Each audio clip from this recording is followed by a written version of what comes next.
Welcome to Brother Won't You Talk to Me, a podcast about growing up in the 60s, almost 10 years apart. I'm Lee Rennick, web and podcast host, and I'm really excited to welcome my brother Rob Rennick to podcast number 2. Welcome, Rob. Welcome to podcast two. All right, It's, so podcast 2, I've named it Sunshine, Lollipops, Rainbows, and Living in Color. So the 1960s, right? I thought we're going to get into the 60s in this podcast, but I wanted to talk a little bit about podcast one that we did. I mean, that really focused on you growing up in the 50s. You were born in Toronto, then you moved out to the burbs. You kind of were born in 1951, so you had like 9 years almost of reflections of the 50s. Any reflections from our first discussion we had? well, a few reflections, and I work out at the Y, and when I'm, talking to some of the men there who are the same age as myself, we do talk about things like that. And one of the things that we were kind of reflecting on is the migration from women who used to work in the war industries, during that time, now Yeah. going to the suburbs. And it was sort of a curious thing because, again, it's a very patriarchal kind of idea where the woman stays at home and raises kids and the family. And we were talking about that. And one of the reflections we talked about a little bit about was like the good thing in regards to that, somewhat, was that I remember, like, in the 19, well, let's think of the 40s or something, very few women had their car license. Right. But in when they women had to stay at home in these places which were very far away from where they had to get food or take the kids to school, then they needed to drive. Yeah. So there was this sort of agency for women becoming more independent because of technology in that time period, using the car. And with the car, then they could go to different venues to do different things, right? Which maybe they weren't, didn't have so much before my grandparents' time. Yeah, that's a very cool and interesting reflection. We're going to talk a little bit about that because you know that your sister Karen and I loved I Love Lucy. And so she was on in the 50s and she was kind of Yeah, maybe an innovator around that that's cultural right. shift. So it's been an emotional few weeks for me. One, I turned 65 a few weeks ago, and on that day, Brian Wilson passed away, the innovator and musician of the Beach Boys. And interestingly enough, when I was researching for this episode, there's a lot of sort of great things that happened in the very first part of the 60s and some sad things that happened as well. One of them being JFK, being assassinated, and that idea of peace within the world potentially. But I want to start off by sort of going back and setting the scene for you in the 60s. So last week we talked about you growing up in Toronto and then moving to Highland Creek, and now 1960, you're 8 or 9 years old. So, was there any real transition that you felt on that New Year's Eve in 1959 going into the 60s? What was life like for you? Well, I think, yeah. I don't know the reflection. I can't remember that age, 9 years old. But I think coming into my 10th year, it seemed like because we had television, we talked about the new technologies of linking information. It Yeah. was a really information dense time because not only with I guess television, but the other thing that started to kind of make individualization of the person is that we had transistor radios. Right. Transistor Oh, radios meant yeah. that we didn't have to listen to our parents' music. We could just focus in on CKY, Chum AM, whatever the stations were in Toronto, to listen to those stations playing teenage music.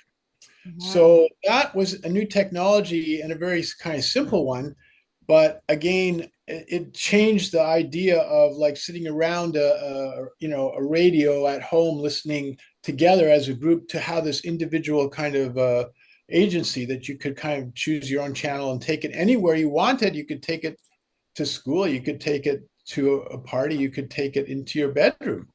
That is really cool. So I never thought about that. So the Yeah, transistor radio very being small, compact. Yeah, Yeah. and that really probably really fed into the whole musical revolution that kind of happened in the 60s, which we're going to talk about as well.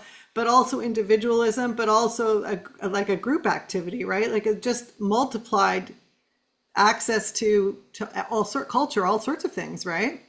I think so. Yeah, yeah, because you did see teenagers, with their transistor radios all over Highland Creek, taking them here, there, and everywhere. So, and they weren't that expensive. And were you Mhm. allowed, did mom and dad get you one? Yes, I think I had a red one or orange one. Yeah, that I had Wow. with the aerial you pulled up to get Yeah. reception. Yeah, yeah. And so did that become a very individualistic thing for you or a collective thing? Like, in other words, if like there was a band you liked or music you liked, did it sort of affect you in a very individualistic way, or was there kind of a group consciousness around that too?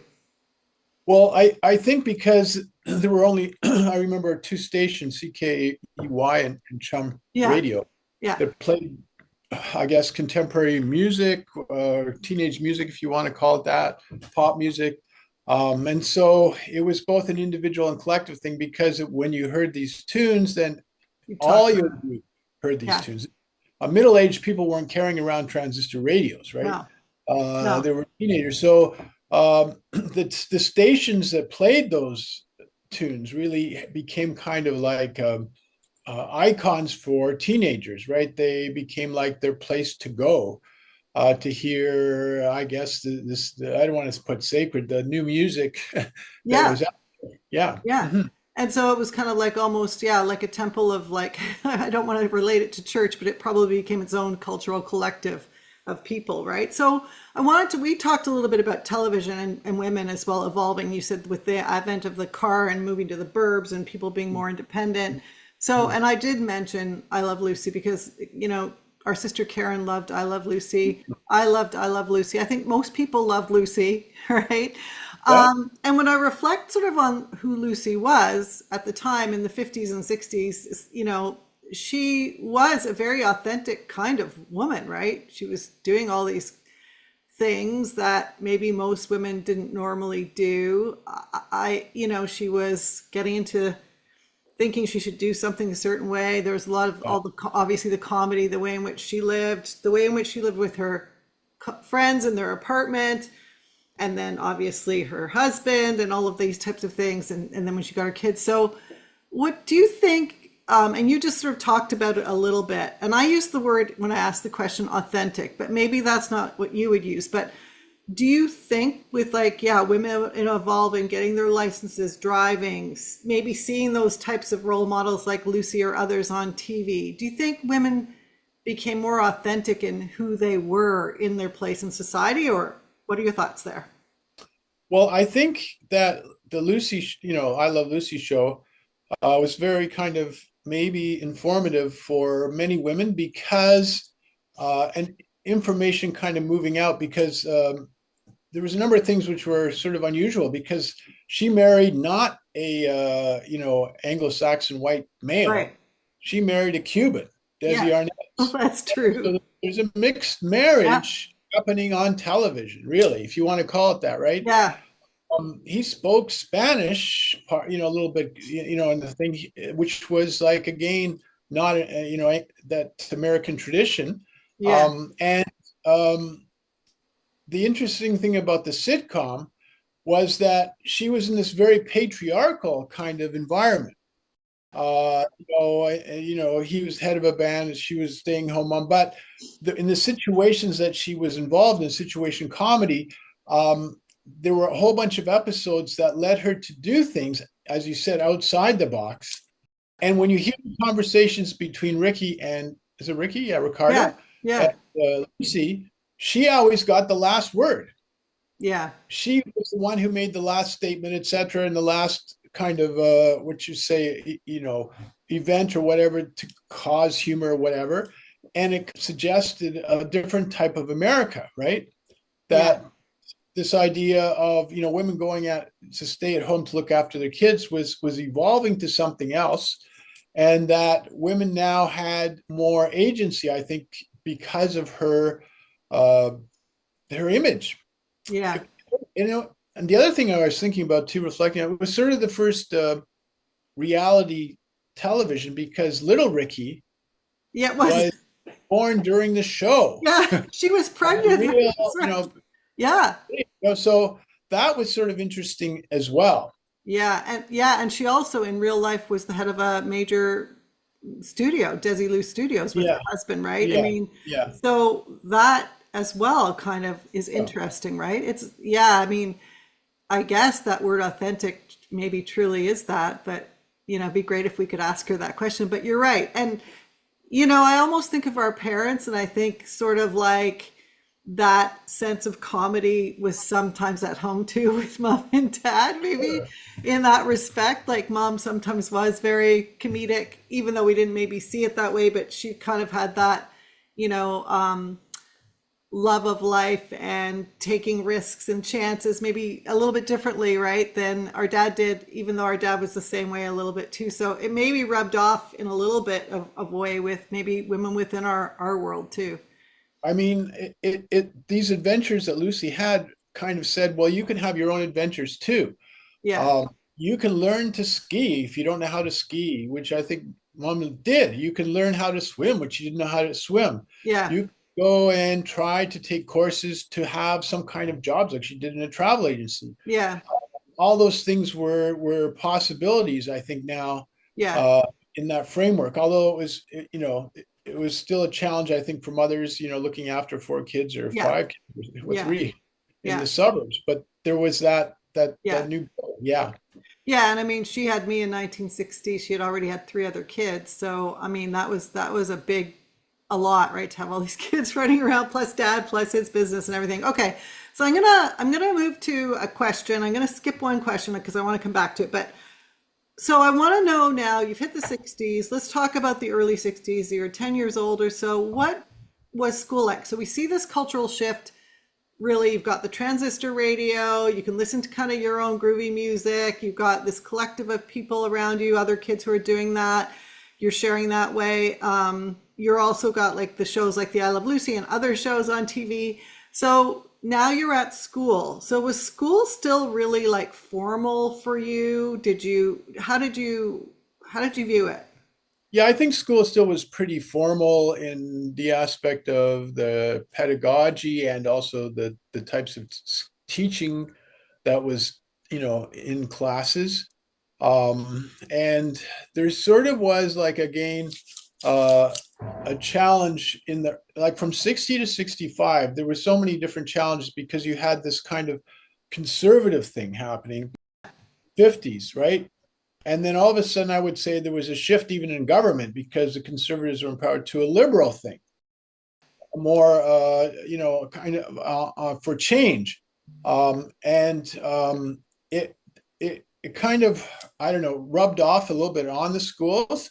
But I think the school system was pretty, I don't know, really based a little bit. They were trying to get involved in those things, but they weren't pushing it dramatically yet. Yeah.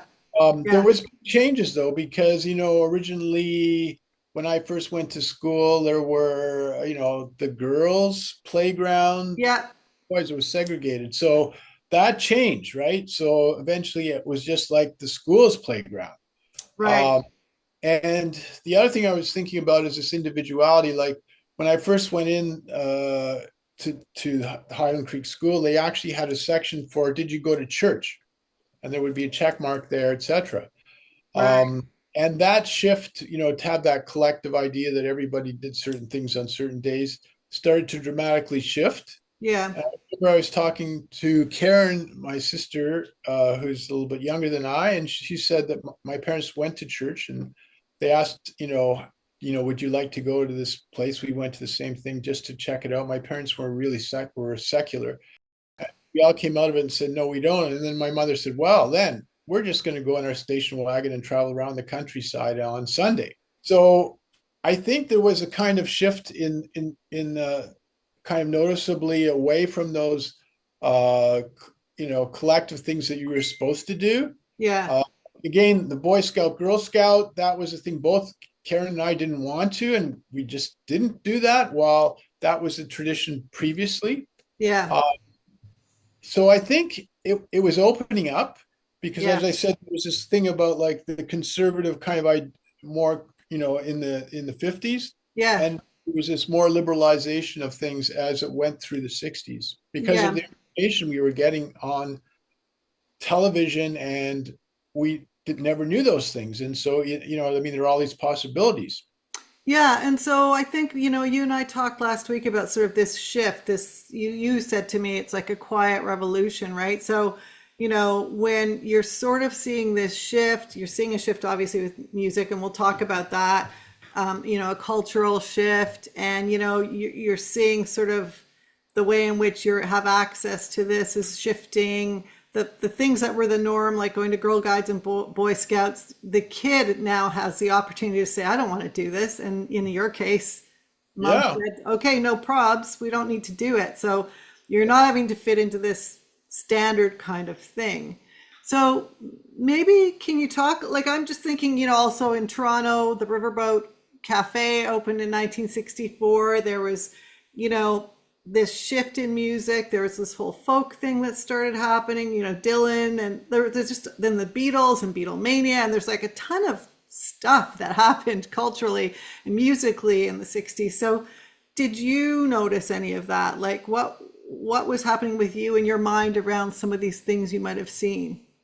Well, I think again because of television and the transistor radio for a young person, then you were involved in it. It was like McLuhan's thing that you're totally involved in this immersed new environment. And the big thing that I think explosion, I think it was 1960, 61, was Chubby Checkers doing the twist. Twist. Oh yeah, that's so great. Oh my gosh. So this was like Oh my gosh. it sort of was a quiet revolution in parts of it, but other parts were like, what? Yeah.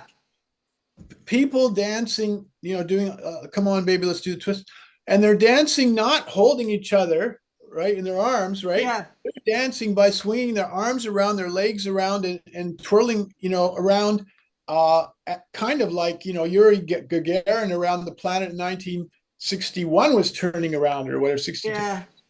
Um, I know it was a remarkable thing because everybody talked about the twist. And then if you went to school dance or parties, even the adults who were wearing their suits still, the men, etc., started picking up their heels and moving them back and forth and doing the twist.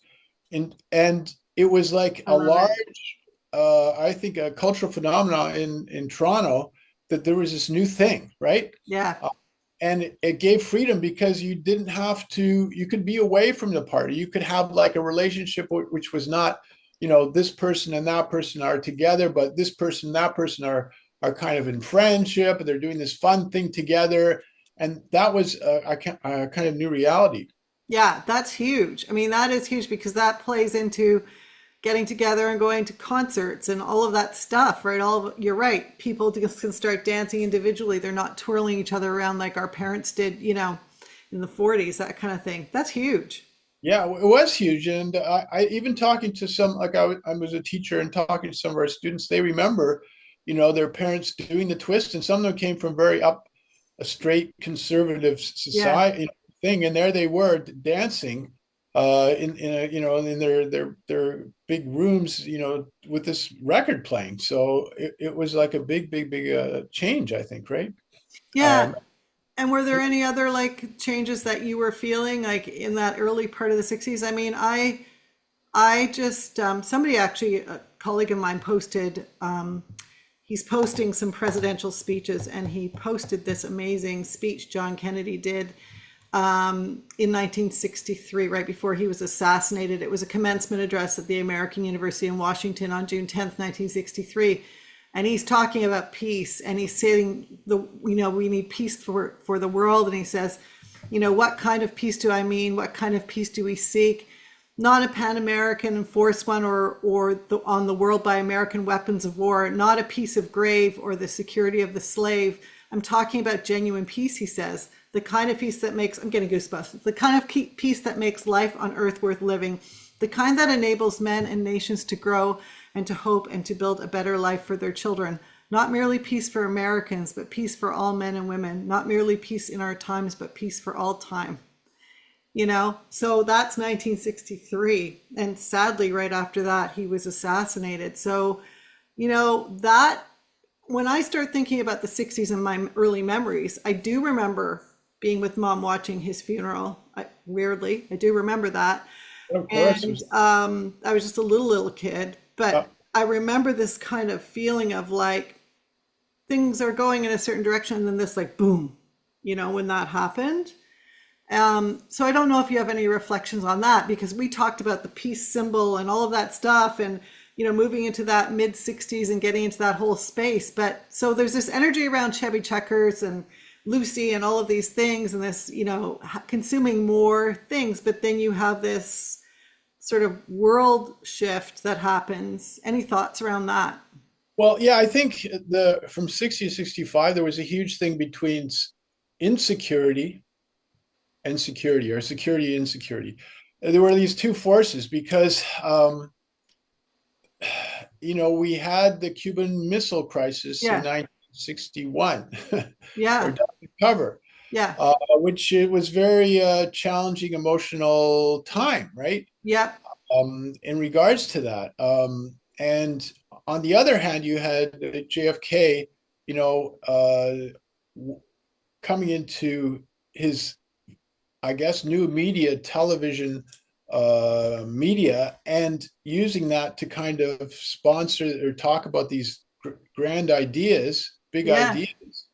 They were very big ideas about freedom and about space and about community and the individual.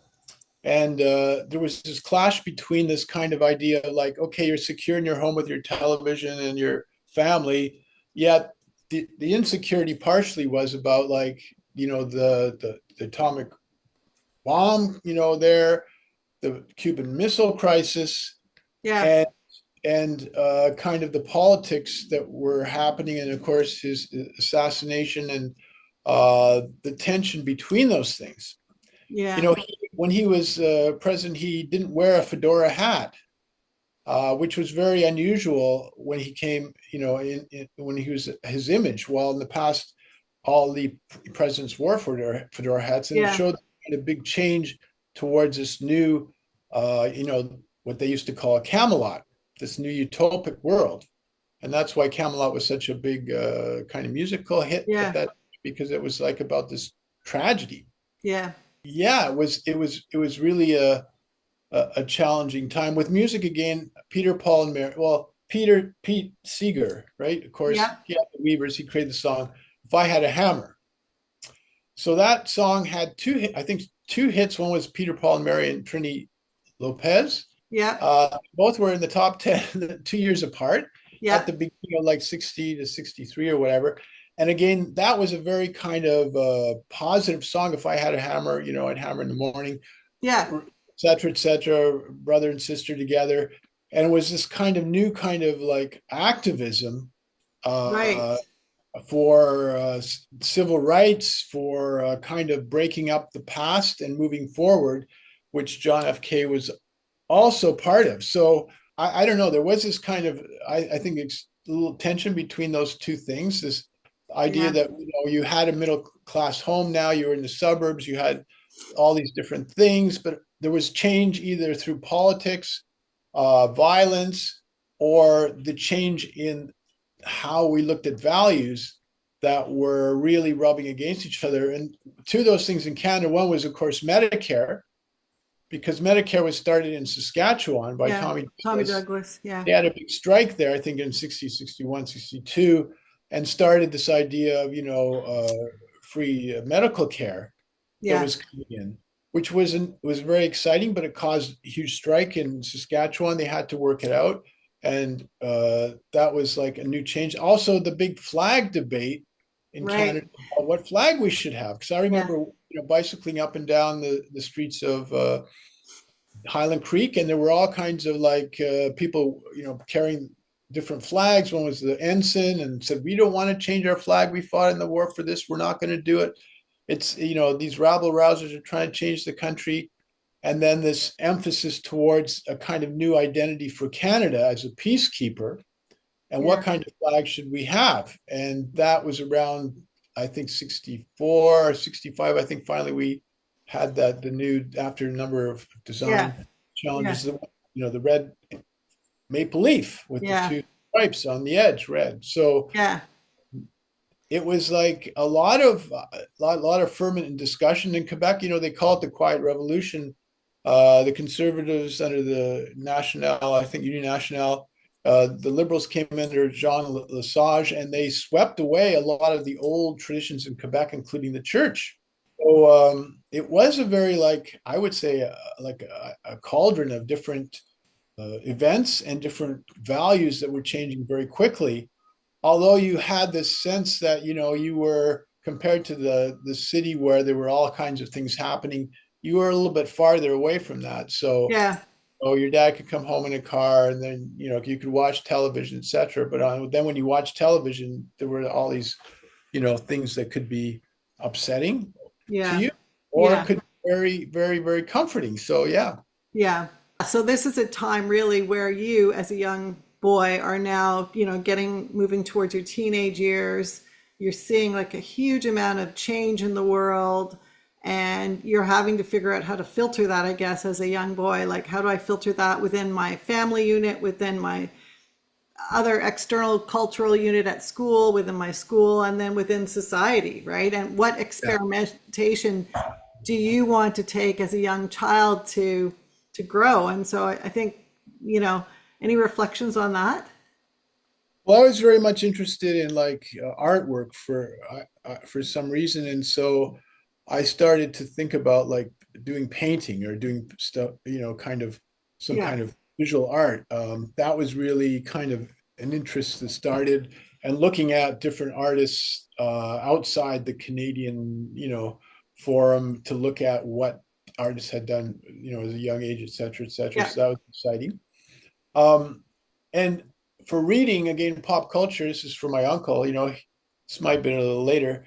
He took me in his, I guess, convertible car to see James Bond film. Oh gosh, yes, that's true. I forgot about James Bond. So James Bond, this British, Yeah, and it was, Agent 007 had a certain pop, this idea of pop culture yeah, being created, yeah, that was very distinctive, was quite different than like the past, the Lone Ranger or whatever.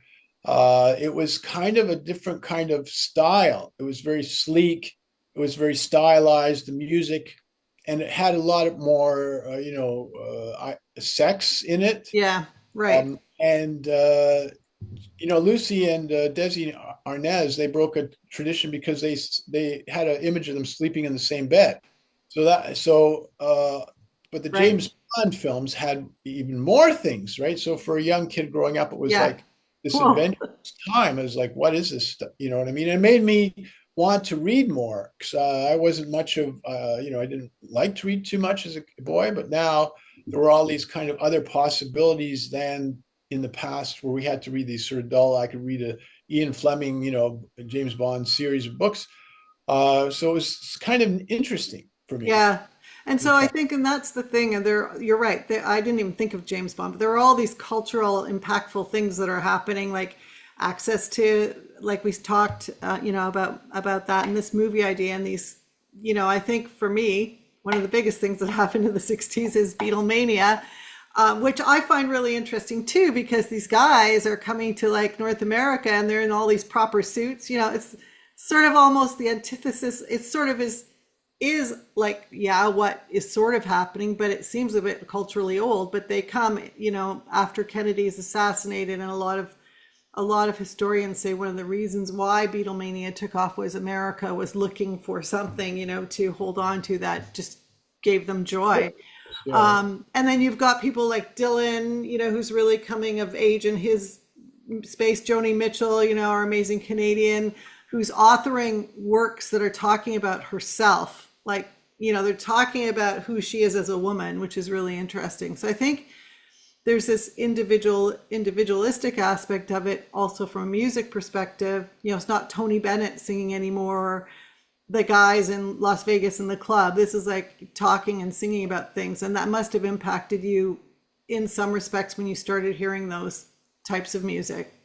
Yeah, it didn't. I remember at the playground, people were listening, kids are listening to Transistor Radio. She loves you, yeah, yeah, yeah, or whatever.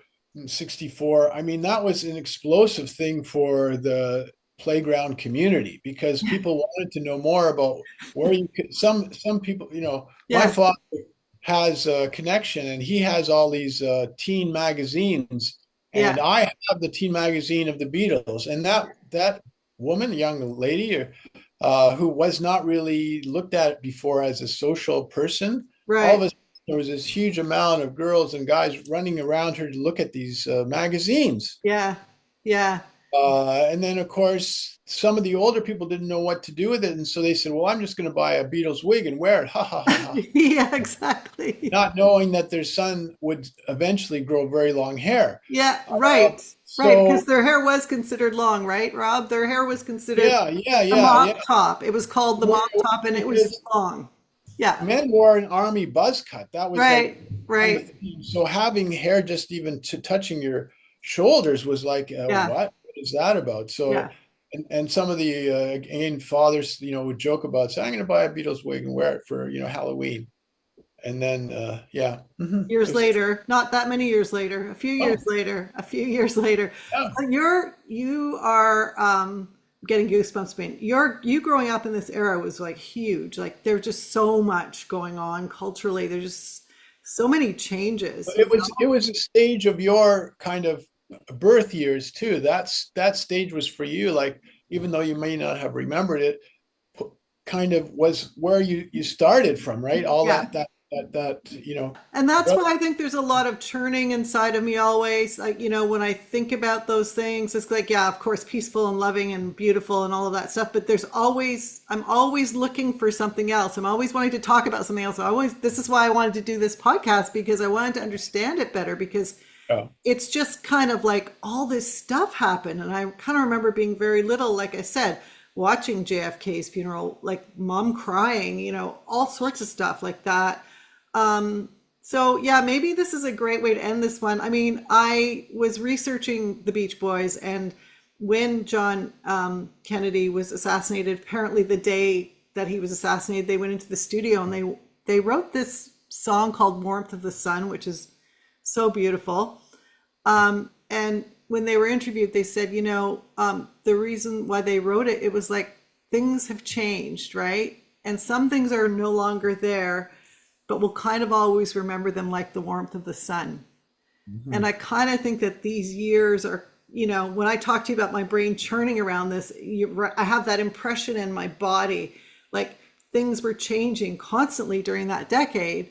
And some things won't no longer be there the way they were, but you kind of remember them in this very warm way. And I don't know if that's how you feel about it, I but think it's a great metaphor, the warmth of the sun, because those years, I still talk about to my friends, and we reflect on it quite a bit because they were so like important to us. And I think they're important to Toronto and also Canada in changing Canada from a very sleepy backwater to this new kind of place, right? That had lots of new energy and new kind of talent and new aspirations. yeah, I think that's wonderful. It's a great way to leave it. And we're going to head into the 60s when, black and white TV switches to color and maybe Ah, you get some blue jeans. Ugh. And you also learn about Mao and a little red book and all sorts ah, of stuff. So that's going to be a podcast 3, but I really appreciate having this discussion today, Rob. It's been really amazing. Thank you. it's great. Hey everyone, thanks for listening to and watching Brother Won't You Talk to Me. Don't forget to like, comment, share, and subscribe.